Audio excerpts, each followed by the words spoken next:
All right, let's move on to lesson 2. Hopefully you've had a break. Maybe you got something to drink, something to eat. Great. And you're ready to go. Sit up. Let's pay attention and listen to ammunition knowledge and the fundamentals of pistol shooting.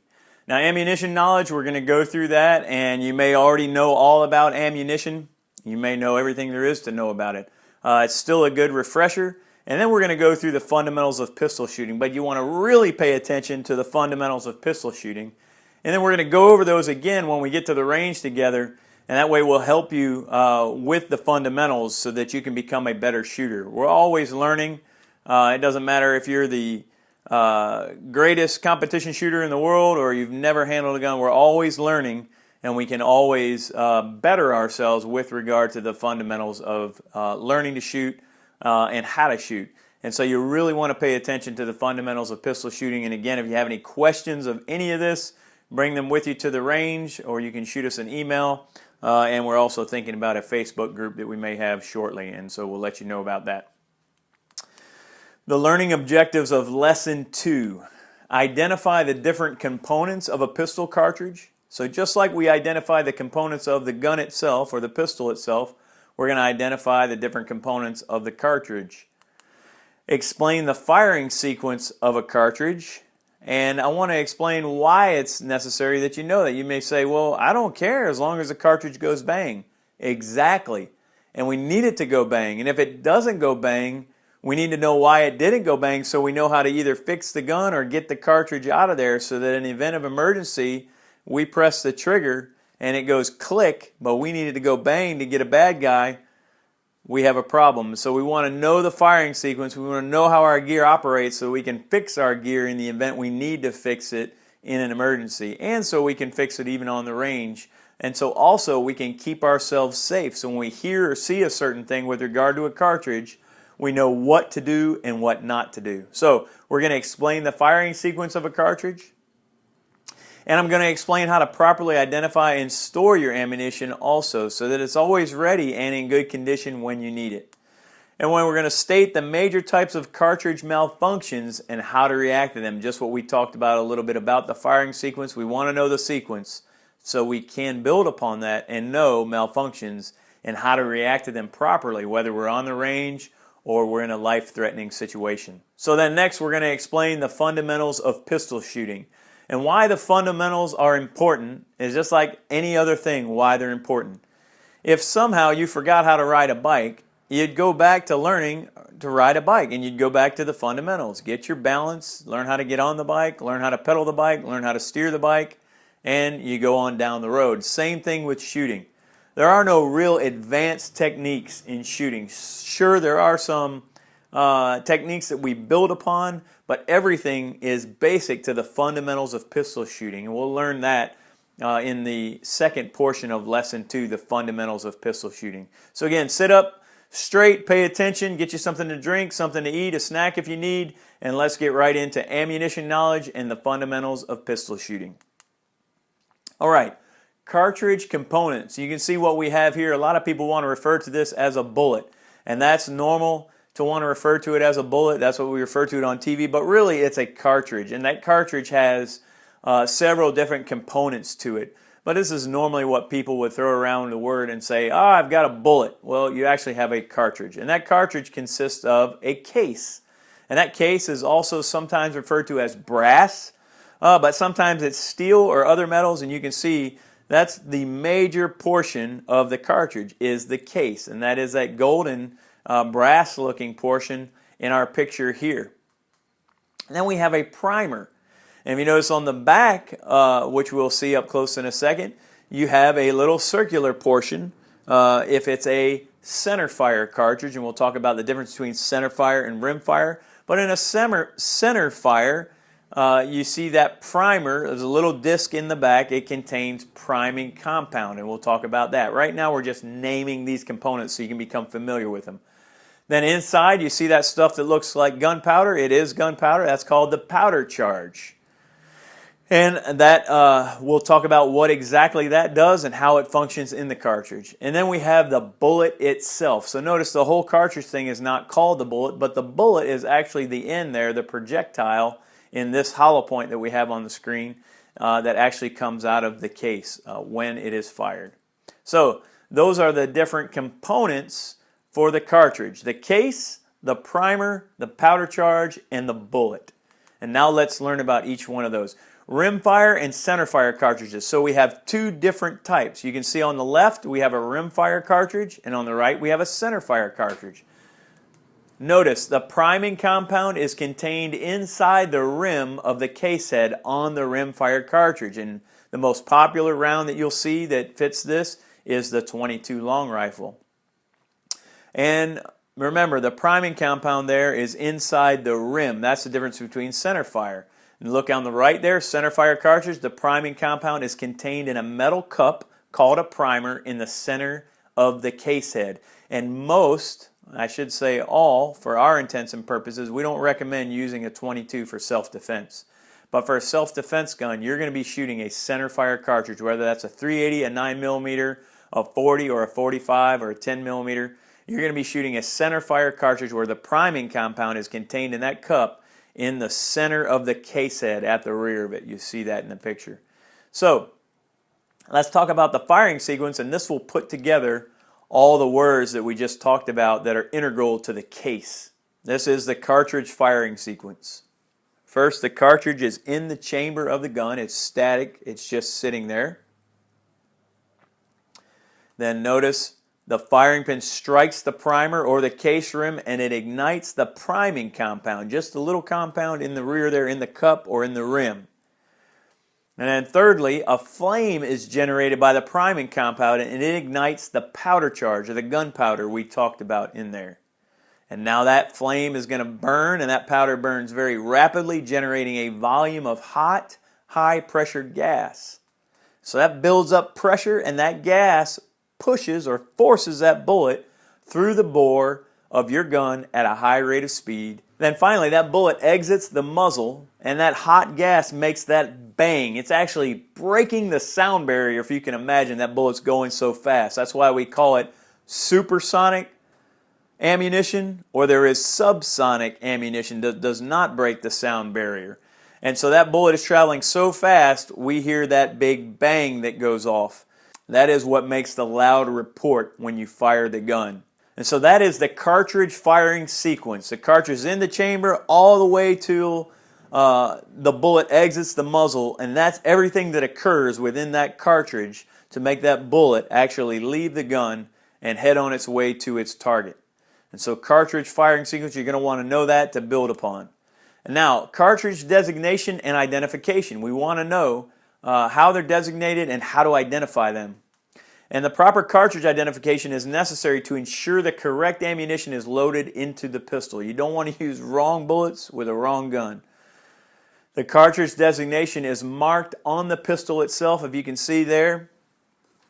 And of course my training gun has a training barrel inside of it. But if you look at the regular barrel that came out of it, this one is fancily machined, but it says 9mm on it, 9mm. And it will say that on the side in various places. Mine was there, but it was machined off on the side and on the top because I had a machinist do some work to this barrel. But at any rate, yours will be designated on the gun itself. And we want to make sure it's marked on the pistol and we can see it, and then stamped on the head of the cartridge case itself. And so when you go to buy bullets, you can see it's stamped there, and you want to make sure those two match, as you can see in the picture, 45 auto, 45 auto. And then it's also printed on the factory ammunition box. And so when all three of those match up, we are good to go. We know that we can use that ammo inside of that gun. So some cartridges have more than one designation, such as 9mm, Para 9mm, Luger 9x19, and 45 auto or 45 ACP. And those are interchangeable. It's kind of like jeans. You have Levi's, Wranglers, and those things. But for all intents and purposes, those interchange when they're the same size, and you can shoot 9mm Para and 9mm Luger and 9x19 mm all in the same one. And 45 auto, 45 ACP, you can use those in the same pistol. So we do need to talk about plus P and plus P plus cartridges.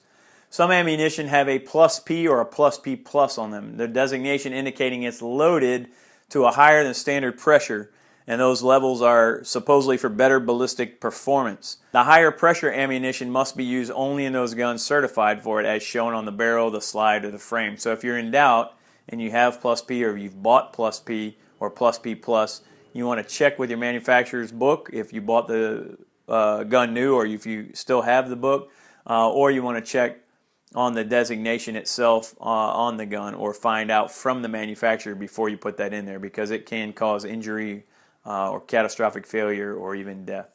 So you don't want to put ammunition in the gun that is not designed for it. Now, a little word about plus P or plus P plus cartridges. For self-defense, one of the things that go into the fundamentals of shooting, we'll talk about that, is recoil management. And recoil management is when you actually fire, you're going to feel the pressure that is being absorbed into your body through the gun. And so if you're holding that gun properly and nice and firm, you're going to absorb the pressure back into your arms and into your shoulders and into your torso. Well, one of the concerns we have with plus P and plus P plus is you have to get that gun back on target. And so in a self-defense shooting, you want to get that gun back on target as quickly as possible and acquire your sights as quickly as possible. So managing recoil factors into the fundamentals, and we'll talk about that in depth later. But for now, the plus P and plus P cartridges, in my personal opinion, they're not necessary, because you have to manage more recoil. It makes it all the more difficult to shoot, especially in the smaller modern striker-fired polymer guns that are lighter and smaller. A higher pressure ammunition is not advantageous most times.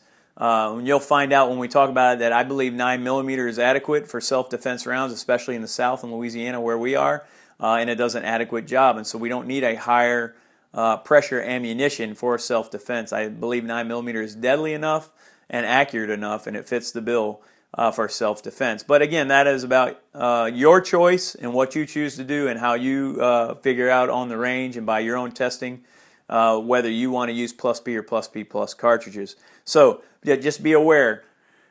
Just don't put those in a gun that can't use them, because there could be failure or serious injury or death that could occur from them. So make sure you only put them in a gun that is designated for those cartridges. Plus P and plus P plus cartridges have the same dimensions as standard cartridges, and that's why we really have to read and be careful. And they can be chambered in guns not certified for high pressure ammunition. So always use the proper ammunition in your pistol.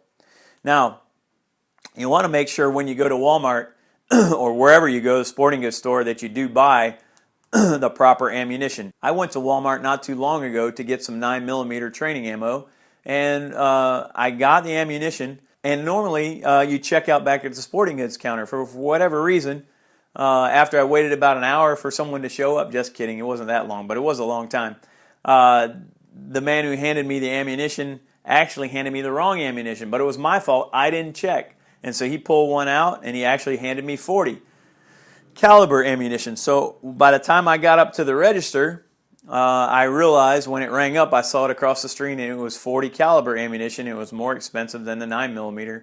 And I didn't have time to wait again, so I actually gave it back to the cashier and said, I'm sorry, it was the wrong ammunition, and I'll just have to come back and get the right ammunition at a different time. So, point in case, you want to make sure, look at the box even when the store employee hands you the box, make sure it's the right ammo for your gun. Just don't take the word for it, and definitely don't take the word for it and put it in your gun, because it won't work, or if it does work, it may hurt you or hurt somebody else, or at the very least, destroy your gun.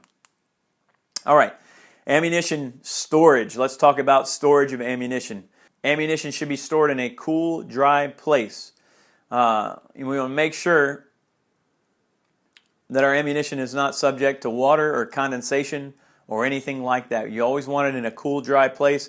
That ensures the powder inside and the primer all stays good and in a good working order, so that when you need it, in the event of emergency that you do need it, or you need it at the practice range, it is good to go. And so always store your ammunition in a cool, dry place.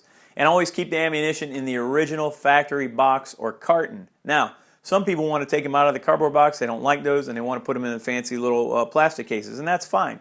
Mark the plastic case with the original factory designation so you know what it is. Many people, if you're like me, you have different caliber handguns, or you have different caliber guns all around the block. And some people like to have 9mm, 40, and 45. I've had some of all of them at one time or another.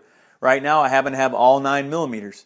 But in the event that you have different guns, you want to mark the ammunition so you don't accidentally take the wrong ammunition with you for the day or take it to the range for the day. You know, a 40 will chamber in a 45. A 45 will not chamber in a 40. However, you don't want to make that mistake, or you can have a serious issue potentially on your hands. So always keep the ammunition in the original factory box or carton. If you don't do that and you want to change them out to a waterproof box or carton or something like that, make sure you mark it with the original markings. So store the ammunition in a location where children or other unauthorized persons cannot access it. And again, this is part of safety, so that they cannot get to our gun and they cannot get to the ammunition for the gun. So when the gun is in storage, it's unloaded, and when the ammunition is in storage, it's in a place where no one can access it, just like the gun. Do not expose ammunition to water, solvents, petroleum products, or other materials that can cause cartridge deterioration and malfunctions. Now, there are a lot of people probably in South Louisiana, especially in the Baton Rouge area, who are holding on to and trying to shoot bad ammo, or ammo that water has gotten to from the flood. It's not worth a mistake or harming your firearm or harming somebody else. Just dispose of it properly if it got wet. Solvents, petroleum products, or other materials that can cause cartridge deterioration and malfunction. One thing I want to mention about this, if you like to go saltwater fishing, or if you love to go to the beach, my family and I take a beach vacation every once in a while. We don't get to normally take it every year, but we do. But we do try to take it as often as we can. And I took my Glock 26 to the beach with me, and within one day, just from being at the beach in the hotel and not taking the gun down on the sand or anything like that, just being in the hotel room and the restaurants and things like that, I had corrosion already on the firearm itself. And so you want to make sure you don't expose unprotected ammunition and unprotected firearms to the salt water, especially even the salt air will get to it. So you want to be knowledgeable of that and careful of that. And there are products that you can use to protect your gun, wipe down your gun, and you can wipe down the cartridges as well. That'll prevent that. So you wipe fingerprints off of cartridges to avoid corrosion due to salty residue, and that goes hand in hand with what I just said about going to the beach or going to any other saltwater environment where there's heavy salt content in the air. And so wipe those down. You may not see it, and then you come home from the beach, you've been home 3 or 4 days, and you've got this salt residue on the cartridges, and then you start to build up corrosion and residue. And over time, those ones that are down in the magazine, they will corrode. They'll corrode the magazine, and then you'll have a mess on your hands. So wipe them off. All right, that is ammunition storage. Ammunition should be stored in a cool, dry place. Keep the ammunition in the original factory box or carton. If you mark your container, if you put it in other containers, mark them. Store the ammunition in a location where children can't get to it and unauthorized persons cannot access it. And then don't expose the ammunition to water, solvents, or petroleum products or other materials that can cause the cartridge to deteriorate. And always wipe your fingerprints off the cartridges, and be aware of your saltwater environments if you go in them. Now, next we want to look at types of cartridge malfunctions. And you want to pay attention to this one more than you've been paying attention to the other ones, because you want to know about cartridge malfunctions so you can address those malfunctions during a life-threatening situation and know what to do, or even on the range when you're practicing, you can know what to do. All right, types of cartridge malfunctions. First one is misfire, the second one is hangfire, and the third one is squib load. And we'll talk about each one of these in depth so you'll know how to identify them and how to address them or how to correct them. So first, let's look at misfire. A misfire is the failure of a cartridge to ignite when the primer or the case rim is struck by the firing pin. So what do you think you would hear? That's right, you would hear click, because a misfire is the failure of the cartridge to ignite. So there's no ignition. The primer doesn't ignite, the powder doesn't ignite, but the case rim is struck or the primer in the centerfire cup is struck by the pin. So you'll just hear the click of the trigger and it won't actually go off. And what are the causes of this? A defect in the cartridge or a defect in the pistol. So one thing can be the cartridge is malfunctioning. Either primer has a malfunction in it, or the primer is missing the primer charge is missing altogether, or there's a defect in the pistol. There might be a striker or a firing pin or a hammer issue that is not allowing the firing pin to make contact with the primer. In either case, we need to identify the misfire first of all, and that's what we're talking about. It's a failure of the cartridge to ignite. And so we're not going to address what to do with a misfire until we address the next one, which is hang fire. And that'll give you more information to build upon about a misfire so you can know how to deal with it. So a hang fire is a perceptible delay in the ignition of a cartridge after the primer or case rim has been struck by the firing pin. This delay may last several seconds. So what do you hear? Click, and then you hear bang. And it may be a short delay or it may be a long delay. But when a cartridge fails to fire immediately, it will not be known if the problem is a misfire or a hang fire. Now you can see why we have to have this both information, because a hang fire condition can cause the pistol to fire after a substantial delay.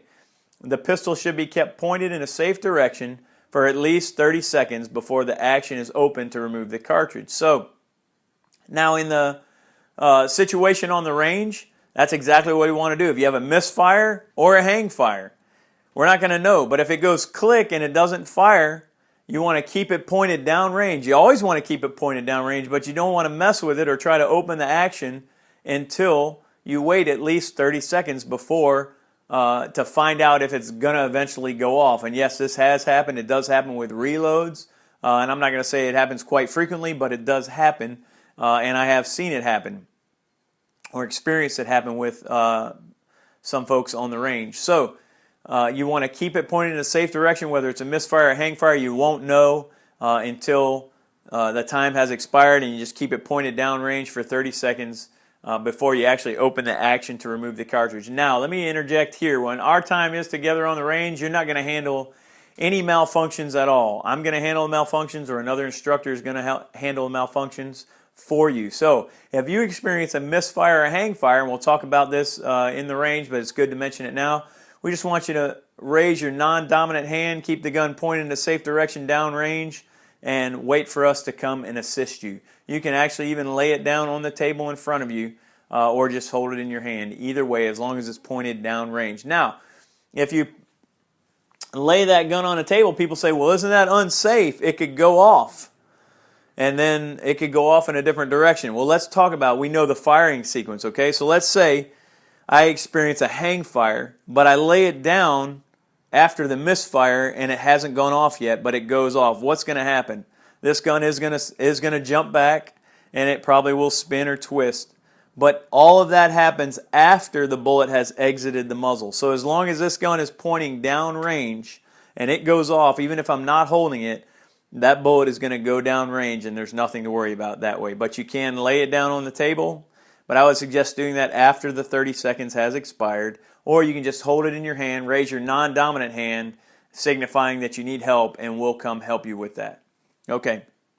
Now, in a real-world situation, let's talk about what you're going to do because you don't have the range officer with you if you're being attacked. And if you're being attacked, you don't have the time to, well, excuse me, bad guy, let me wait 30 seconds. I'm going to lay this down. I'm going to hold it in the safe direction before. No. So what you want to remember is tap, rack, bang. And you can say that out loud or in your mind, tap, rack, bang. And what we are doing with tap, rack, bang is we've experienced a click. Wait a minute, it hasn't gone off. I need it to go off. There's a bad guy in front of me. I need it to go off. So what do? We tap the base of the magazine, and you're tapping it to make sure that it's seated in. You see, it can be out and still hang in there. So you're tapping it to make sure it's fully seated. That's our source of our ammunition because we have a problem up here. You're going to rack the slide, and this is a little different because it's a training pistol. And then you're going to bang, hope that it fires again. If it doesn't, tap, rack, bang, tap, rack, bang.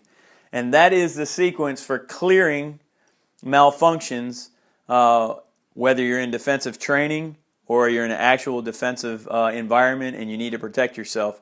You're not going to worry about the 30-second delay or whether it's a misfire or hang fire. You just know it didn't go off. Tap, rack, bang.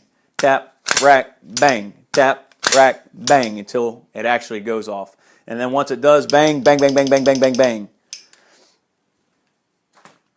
So that's how you want to handle malfunctions if you are under duress and in a life-threatening situation. All right, we also have something called a SQUIB load. That is misfire and hang fire, and now we have SQUIB load. A SQUIB load is a cartridge developing less than normal pressure or velocity upon ignition, and a SQUIB load can cause a bullet to fail to exit the muzzle and lodge in the bore. Let's talk about that. So, if signs of a SQUIB load are encountered, reduced noise, reduced muzzle flash, reduced recoil, you stop firing immediately and safely open the action and check the bore for obstructions. Now let's talk about each one of those. Reduced noise. Normally, you're used to bang, bang, bang, and then you hear bang. It's lower, or it's higher, or it's muffled. In any of those cases, you want to wait and stop firing, open the action, and check the bore to make sure the bullet is not lodged in the barrel. If it's less than normal pressure, less than normal noise, it can be lodged in the barrel. Also, a reduced muzzle flash. You will notice muzzle flash as you shoot or flames out the end of the muzzle. If you don't notice that with your eyes, you want to check and make sure. Reduced recoil. So normally you're absorbing recoil back into your body as you fire each time. You're absorbing it back. I'm obviously accentuating it because I'm not shooting a live firearm, but you get the picture. Now, if you go bang, bang, bang, and then boom, whoa, that was different. You want to stop, safely open the action, check the bore for obstructions. Okay, everything's clear. Close the action, and you go back to range fire. Now, there's a little bit of debate about SQUIB loads in the real deal because if you're under duress or if you're in a life-threatening situation and you happen to notice, I'm guessing you won't because you're not going to notice anything like that when you're actually under attack and you're fearing for your life. You're not going to notice reduced noise, muzzle flash, or recoil. Most people get auditory exclusion when they're under attack and they don't even hear the gun going off at all because it's such a stressful situation. So you may not notice any of that. But if you did, for the sake of argument, do you stop firing immediately, safely open the action, and check the bore for obstructions? No. If you're using your gun, and we'll see in the law portion, you're being attacked and you're fearing of your life. And so you're going to take the chances and just keep firing the gun. And if it goes off or if it blows up in your hand, you know, so be it. Hopefully if it blows up, the parts go his way and you don't get hurt. But at any rate, if you're on the range, you stop firing immediately, safely open the action, and check the bore for obstructions. If you're in a self-defense situation, I don't recommend stop firing immediately. Keep on firing. If the gun blows up, as I said, or if there's an obstruction, you hope for the best and keep on defending your life or trying to get away from the bad guy who's trying to hurt you. So that is our malfunctions. We got SQUIB load, misfire, and hang fire. And in either case, let's repeat. Tap, rack, bang. So you're in a self-defensive situation. The gun goes click. You want to immediately tap, rack, back to firing. Bang, tap, rack, back to firing. And that is how you clear malfunction when you're either training for your life or actually in an encounter for your life. Those are the malfunctions. All right, let's move on. Before we move on to dominant eye exercise, I want to mention a little bit about shooting from a self-defense perspective, and then we're going to roll into the fundamentals shortly. But I want you to understand something, that training for a self-defense shooting or training for combat, if you want to say, not military combat or police combat, but for civilian combat, that's what we're doing. We're going to war as a civilian if someone attacks us. Training for that is different in some respects to training for target shooting or things like that. And one of the things that happens under duress in self-defense shootings, these things are occurring to you usually at a very high rate of speed and consequently in a short period of time. And so you can be under attack before you know it. And one of the things that happens to us is we end up going into fight or flight. And you've heard that before, where people's lives are in danger and their body compensates. It's the way the Lord made us. It compensates for the situation. And what happens is the blood is rushing to our vitals, our respiration increases, and it gets us ready for action. And one of the things that happens usually is that we get in a defensive position of sorts, and then we also have our eyes wide open because we're looking at the threat that's coming at us. Oh, wow, man, this guy is coming at me. He's ready to kill me, or whatever the case. And so we have our hands up, or defending our face, or something like that. And so we train from that perspective and knowing that our eyes are going to be open. Dominant eye exercise, or target shooting, revolves around closing one eye. You've seen, if you learn to shoot targets, or if you learn to shoot BB guns when you were little, you've seen people close one eye. They close their non-dominant eye and they open their dominant eye, and that's how they aim. And they take their time and they squeeze off around, and they keep doing that with one eye open. Well, you may not have the time to even think about that or do that, but what is typically going to happen, you're going to be like, oh my goodness, draw your gun, extend, and fire, and you really won't even view your sights in most cases. And so when we train for self-defense, we do train with our sights. We do train to pick up our sights, and we'll talk about that in the following section of the fundamentals. But we also train point shooting, or just combat shooting, or combat focus shooting. And what that is the natural extension of the body towards the threat under duress, and it looks like boom, boom, boom, boom, boom. And so we're just coming out in one smooth motion. We are definitely bringing the gun up into and parallel with our line of sight, but we're not necessarily picking them up. You may be so scared you have your eyes closed, and I know that may sound funny, but really, you may be so scared in that encounter that your eyes are closed and you just, oh my goodness, boom, boom, boom, boom, boom, boom, boom, and you start firing. And that's just a part of reality. And so we have to train that way. So dominant eye exercise, you're going to see it's okay to learn about and it's neat to think about, but at the end of the day, in a self-defense shooting, you're not going to be worried about your dominant eye. You should train to shoot with both eyes open. And so let's talk about dominant eye exercise, and then we'll tell you a little bit more about that at the end. So what you want to do is what this gentleman is doing on the screen. You want to extend your arms forward and form an opening between your hands like a little triangle, just like that. Let me advance the screen. And then you look at a distant object through that opening. So pick something out on the wall at your house, or behind your computer screen, or behind your phone screen, or your tablet screen that you're looking at. Pick something out like a picture or a clock or something that can fit inside of there, and look at that distant object through the opening. And then you're going to bring your hands back to your face while looking at that object. And the opening, so you have both eyes open.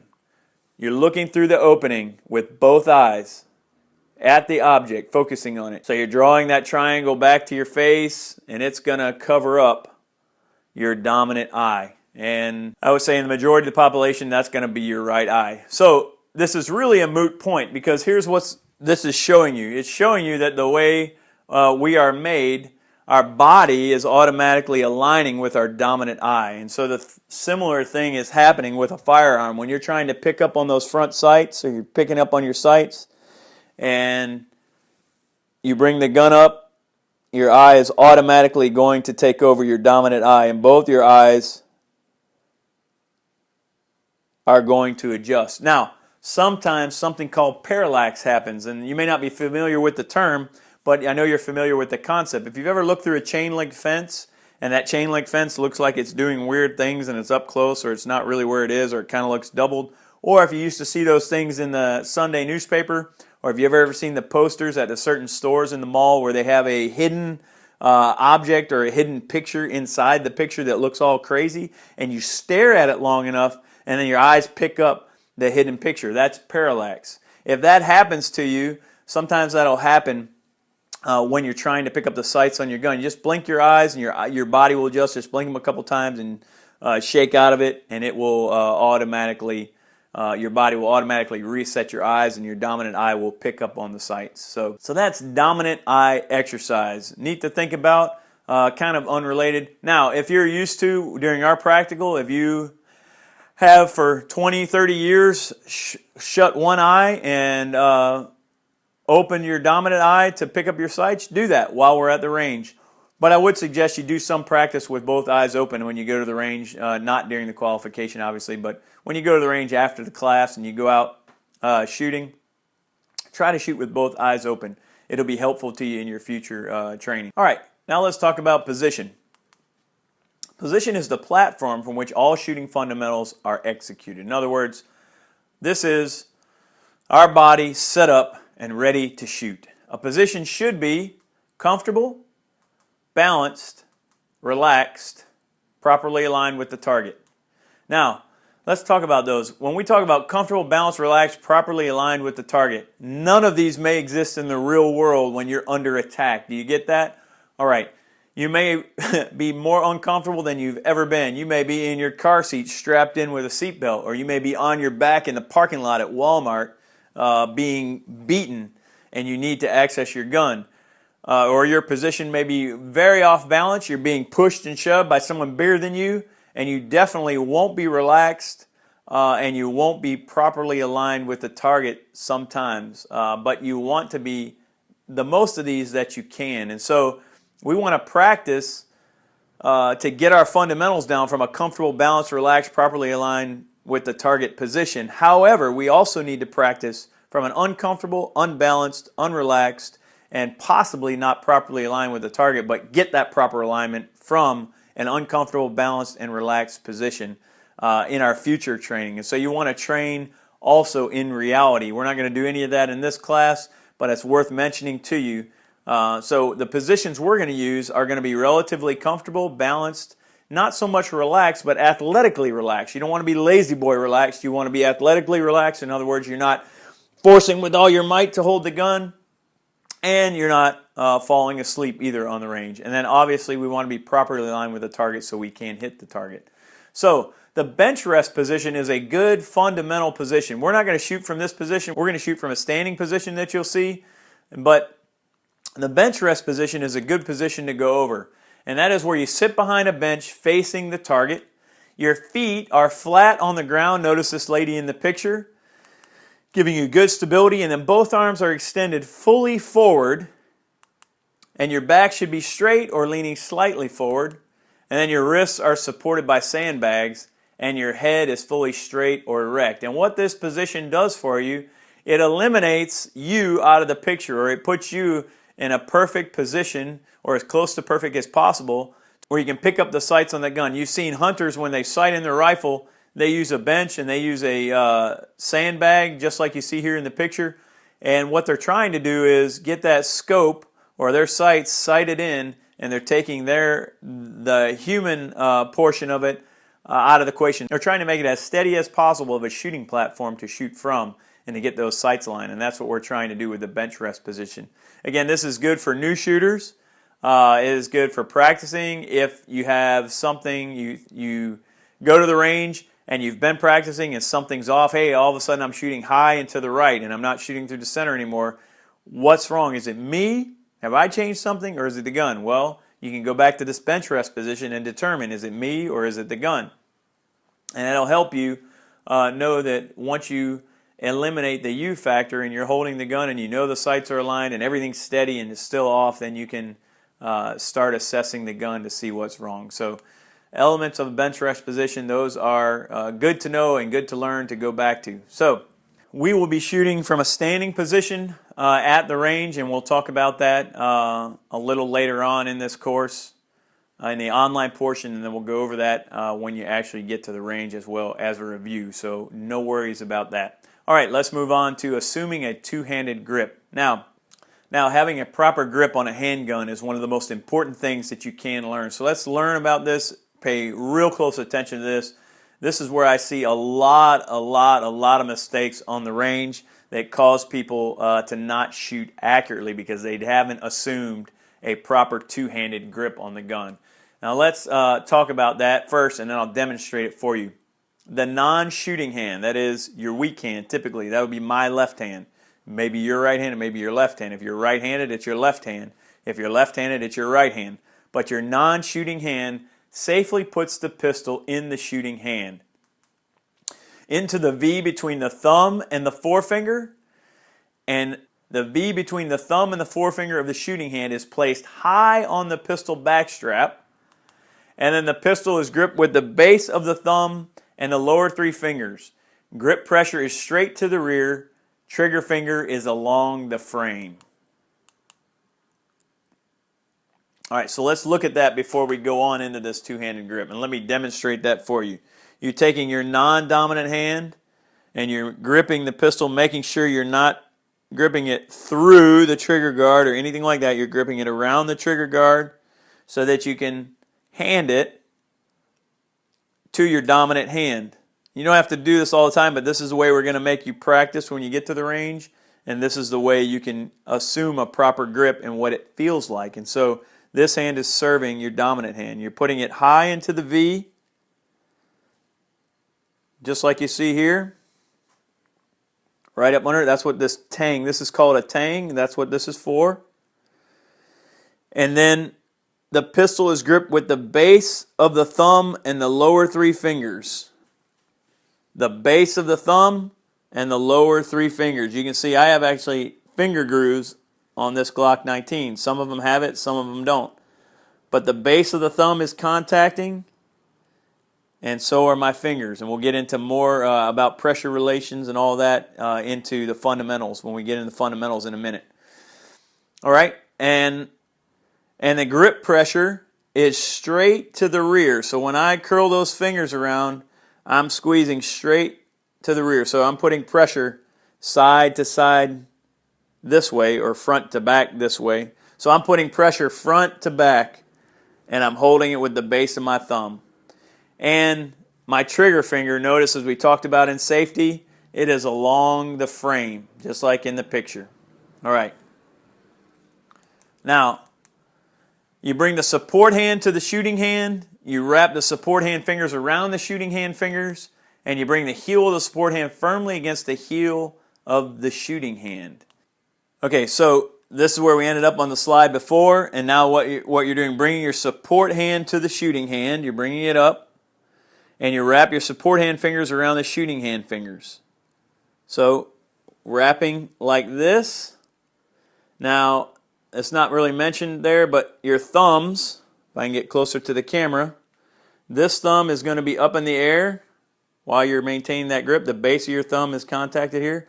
Your support hand is coming underneath the trigger guard, and your hand is filling in this section here of the gun. And your thumb is going to be down along the frame, almost directly opposite of your index finger or your trigger finger. And then that thumb is going to lay down on that. And now you're applying pressure side to side, front to back. Side to side and front to back. And so that we have a good two-handed grip. Let you see that from both angles. And that is how we assume a two-handed grip. And you can actually bring that into the high ready position like this. And that is going to be a position from which nobody will be able to take your gun, or at least it'll be very difficult for somebody to take your gun. Nothing is impossible. But if you just have it out and you have a lazy grip, people can grab the gun, take it away from you. If you have a strong, firm grip and a proper grip that's encasing the handle of that gun, it's not only stable for shooting, but it's stable for safety, that you can bring it into this high ready position and you can work from that position, punching out. You can defend yourself with your elbows if necessary. You can defend yourself with that gun if necessary, and it can't be taken away from you very easily. So that's assuming a two-handed grip, and that's a proper two-handed grip. Now, the thumb position on the two-handed grip, depending whether it's a semi-automatic or a revolver, the non-shooting hand thumb lies atop the shooting hand thumb. In the semi-automatic, the non-shooting hand thumb is under the shooting hand thumb. So I showed you in the semi-automatic just a minute ago, those thumbs lay over each other like that. Let me grab the revolver. And in the revolver, because you have a hammer that you need to access, your thumb goes down, and then your other thumb does not go under, because it's hard to do this, and you open up your grip for stability. You put your thumb under, you get a full grip, and this thumb comes over so that it can actuate the hammer if necessary. And that is for the revolver shooters out there. So grip, again, I cannot overstate, is one of the most important factors from shooting from a strong base. And so let's get into the fundamentals of pistol shooting, and be sure to pay close attention to these fundamentals, because this is going to make you more accurate and a better shooter if you can pay attention to and get these right. Shooting is not hard, but if you, just like anything else, if you practice and get the fundamentals down, shooting will become very easy for you, okay? All right, let's list the fundamentals of pistol shooting. Here we go. Aiming, breath control, hold control, trigger control, follow through. These 5 fundamentals should be performed with every shot. Now let's talk about these individually. Aiming, first up. Aiming is the process of achieving the proper relationship between the target, the front sight, and the rear sight. Aiming consists of 2 components, sight alignment and sight picture. And so we're going to break those down. We've got a front sight and a rear sight, and then we've got a target. You notice on my gun we have a rear sight and a front sight, or a front sight and a rear sight, and then we have a target out in the distance. So aiming consists of the relationship between those. I need the front and the rear sights lined up, and I also need them put on target. So those are our 2 components, sight alignment and sight picture. And we're going to talk about those individually. So sight alignment. Sight alignment refers to the proper relationship of the pistol's front and rear sights. With post and notch sights, the tops of the front and rear sights are even, and the front post is centered in the rear notch. And so this is easy to see on this gun, and even easier I'll show you with your own fingers. Basically what you're trying to do is you're trying to make these sights level across the top. And so you can see you're trying to get that front sight level and in between this rear sight. Another way to think about this is a reverse slingshot. If you take your fingers, this is your rear sight and this is your front sight, and you're trying to get your fingertips to align across the top. And so with the tops of the front and rear sights are even, and the front post is centered in the rear notch, not off, let me do this, not off like this or like this, but centered and even. So it's centered across the top and even between. Then your sights are aligned, as you can see in that picture. Now, sight picture is obtained when the aligned sights are put into their proper relationship with the target. So in other words, you have them lined up, and now you move them to the target. That's 6 o'clock hold, as you can see in the picture, and then center hold, as you can see in the picture. And so they're moved to that position on the target where you need them. So your sights are aligned, and now you're moving it to the target that you need it to go to. Same thing with your pistol. If your sights are aligned, and then you're moving those aligned sights to whatever target you have chosen that you need to shoot. All right, errors in sight alignment and sight picture.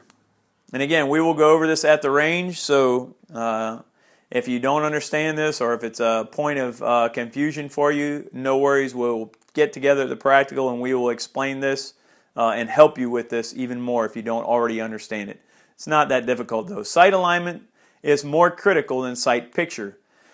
A sight picture error A yields a slightly off-centered group. So notice on letter A there, you see the 3 bullet holes. The sights are aligned. In other words, on the gun, the front sight is aligned with the rear sight, but it's off on the target.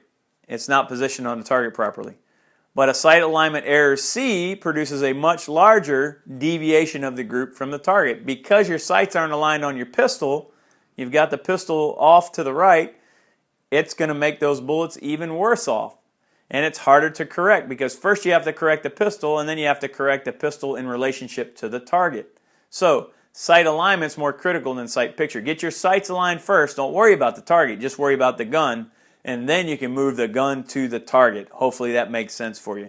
So proper sight alignment and sight picture is pictured in picture B, as you can see. He's on target and the sights are aligned, and so everything is good in picture B. And that's what we want when we go to the range together, and that's what we want in a self-defense shooting. You want to line up those sights, line it on target, and then your bullets will actually hit the mark, so to speak. All right, now let's talk about front sight focus. When shooting a pistol with iron sights, those are static sights, or not a red dot sight, not a scope or a laser sight, but with regular pistol sights that come stock with the pistol. Visual focus should be on the front sight. Your eyes can only focus on one thing at a time. This will leave the target and the rear sight slightly fuzzy, as you can see in the picture, but it's clear enough to establish proper sight alignment and sight picture. And so your eye focus is going to be on that front sight. Now remember, this is for target practice and for shooting and for practicing, and we should practice this way.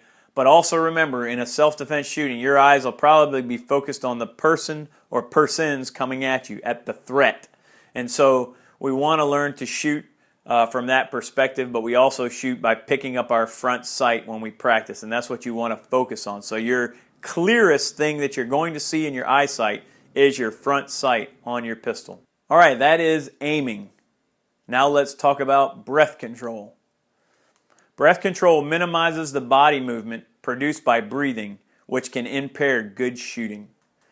You take a breath before each shot, then you let out enough air to be comfortable, and then you simply stop breathing while firing the shot. Avoid holding the breath too long because this can cause tremors. So, what this looks like is you're breathing, take a breath, exhale, hold, squeeze the shot. Breathe, exhale, hold, squeeze the shot. Breathe in, exhale, hold, squeeze the shot, and so on and so forth. You want to avoid holding the breath too long because it'll cause you to shake. Again, all this is taken with a grain of salt. This is perfect world practice for target practice. This is perfect world practice for training for self-defense. But in a real situation, what are you going to be doing? That's right, you're going to be breathing. You may not be able to control your breath because you've been running or you've been fighting or you've been under attack, and so you're breathing. Most of the time you're not going to be concerned about your breath, and you're just going to start squeezing off shots, and hopefully those shots will hit the target. But that is breath control. So we have aiming, breath control, and now let's talk about hold control. Hold control allows the shooter to maintain proper sight alignment and sight picture while firing the shot. A proper grip is critical to hold control, which we talked about just a minute ago. If you remember that proper two-handed grip and the way we assume that, I'll show you that in a minute. And then one goal of hold control is to minimize the arc of movement. I'll tell you about that in just a second. So, first of all, you get a proper grip, and you assume you have a proper grip. And if you start training this way, always maintaining a proper grip.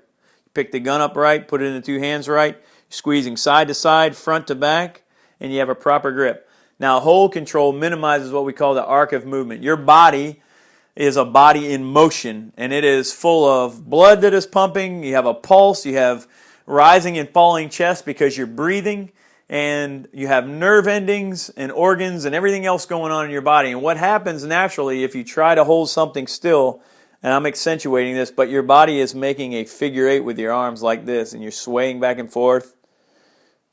And we know that young children and then older adults, as the body begins to decay or the body is not yet mature, we have more problems with movement and steadiness or being able to control the body. But for all intents and purposes, we're trying to minimize this arc of movement. I'll show you in this next slide what it looks like. Arc of movement refers to the unavoidable motion of a pistol held in the shooting position, and practice decreases that arc of movement. And so we want to try to control that as much as possible, and it does come with practice, steady practice. You're not going to actually be able to see it, but you're going to do your very best to be steady on the gun while you're breathing and aiming, and then we'll talk about trigger control.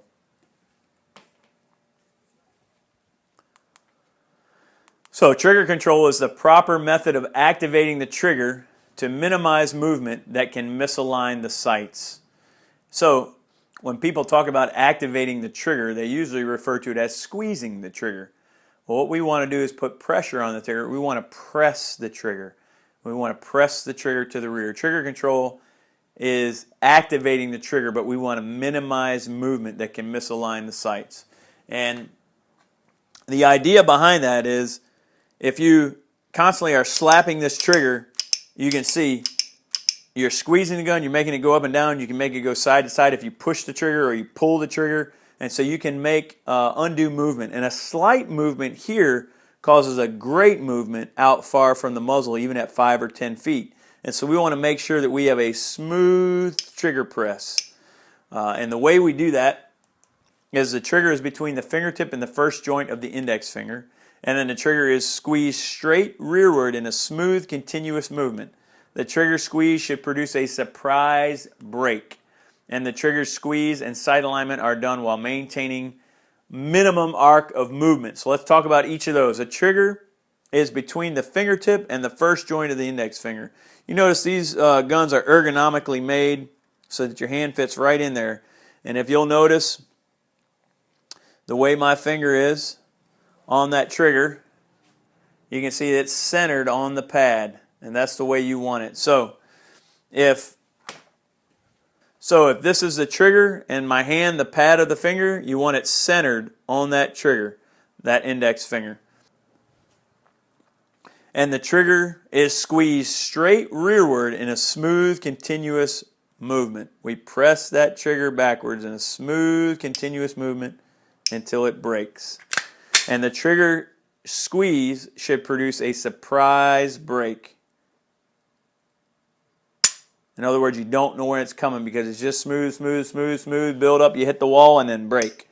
The trigger squeeze and sight alignment are done while maintaining the minimum arc of movement. And so we're steady, we're aiming, breath control, hold control, pause our breath, squeeze, and break. Squeeze and break. And that is trigger control. And we will practice that again. We're going to go over this at the range together. So do not worry if you don't get all that in your mind. So you're introduced to it. You can give it some understanding, think about it, and then we will practice it together and look at it at the range. All right. And then follow through. Follow through is the continuation of the application of the fundamentals of shooting through and immediately after the firing of the shot.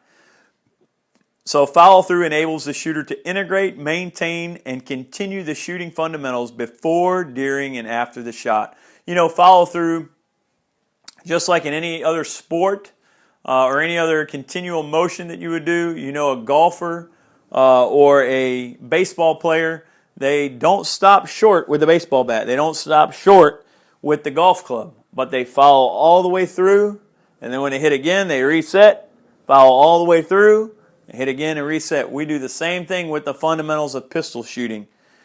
We do aiming, we do trigger control, breath control, hold control, and then follow through. And so everything is repeated in every shot until the threat is neutralized or we no longer need our firearm for whatever the case.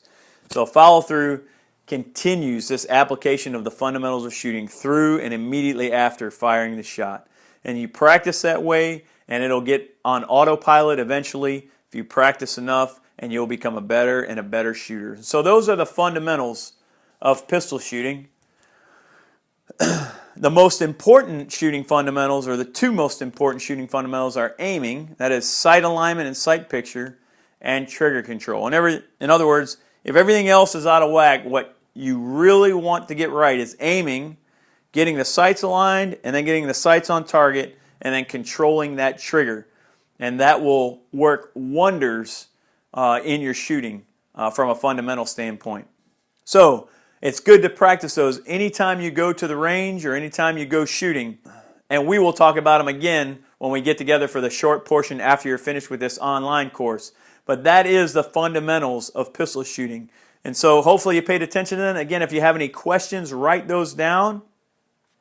Bring those with you to our meeting at the range, and we will get all those questions answered for you. Or if it's something you need answered now, you can email us. You can always give us a phone call. All right, that is lesson 2. So let's review. Sum it all up and review. We looked at cartridge components. You remember that? Rimfire and centerfire cartridges. Mostly 22, what we know is rimfire, and then mostly centerfire cartridges are what we're going to be using for self-defense and what you're going to be using. Then we had cartridge firing sequence. Said it was good to know that because we could identify malfunctions, as we saw later. And then the cartridge designation and identification, so we're putting the right ammo into the right gun, if you remember that. And we talked about plus P and plus P plus cartridges, which are your higher pressure cartridges. And you want to make sure if you do choose plus P or plus P plus that your gun is actually able to shoot those.